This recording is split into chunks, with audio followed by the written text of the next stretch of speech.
रक्षक नियुक्त कर दिए और इस प्रकार उन देवकी को जान से मारने का विचार छोड़ दिया। उस दुरात्मा ने राक्षसों से कह दिया कि रक्षकों से कह दिया कि रक्षकों, जब इसके पुत्र उत्पन्न हो तब तुम लोग मेरे पास आकर मुझसे बता देना और इसके आठवें गर्भ होने पर तुम लोग मुझसे अवश्य कहना। अब मैं अपनी इस बहन का गर्भ सहित वध कर दूंगा। देवकी के लिए नियुक्त रक्षकों को यह आदेश देकर दुरात्मा कंस खिन्न मस्तक होकर मंत्रियों के साथ अपने भवन में प्रविष्ट हो गया।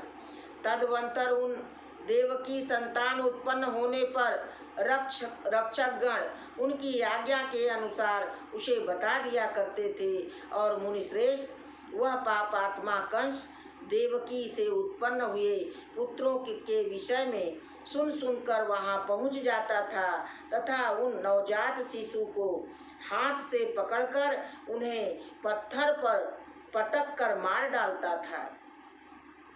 इस प्रकार देवी के गर्भ से उत्पन्न 6 संतानों को मारकर उस मूर्ख दुर्बुद्धि कंस ने 7वें गर्भ के लिए देवकी के रक्षकों को अत्याधिक सावधान कर दिया। इसी बीच जगतपति ब्रह्मा जी विचार विमर्श करने के लिए सभी देवताओं के साथ कैलाश शिखर पर गए।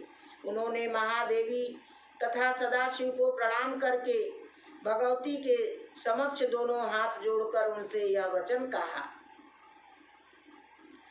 ब्रह्मा जी बोले, माता, आपने कहा था कि पृथ्वी तल पर देवकी के गर्भ से पुरुष रूप में जन्म लेकर मैं पृथ्वी के भार का निश्चित रूप से समन करूंगी।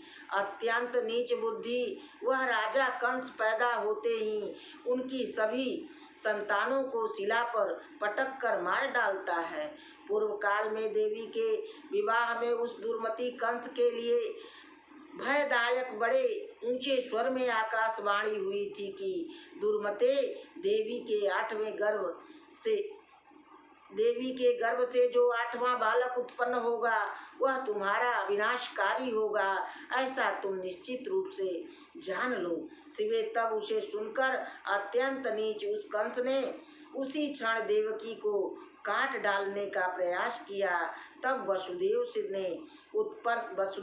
ने उत्पन्न होने वाली संतानों को उसे सौंप देने की प्रतिज्ञा करके देवकी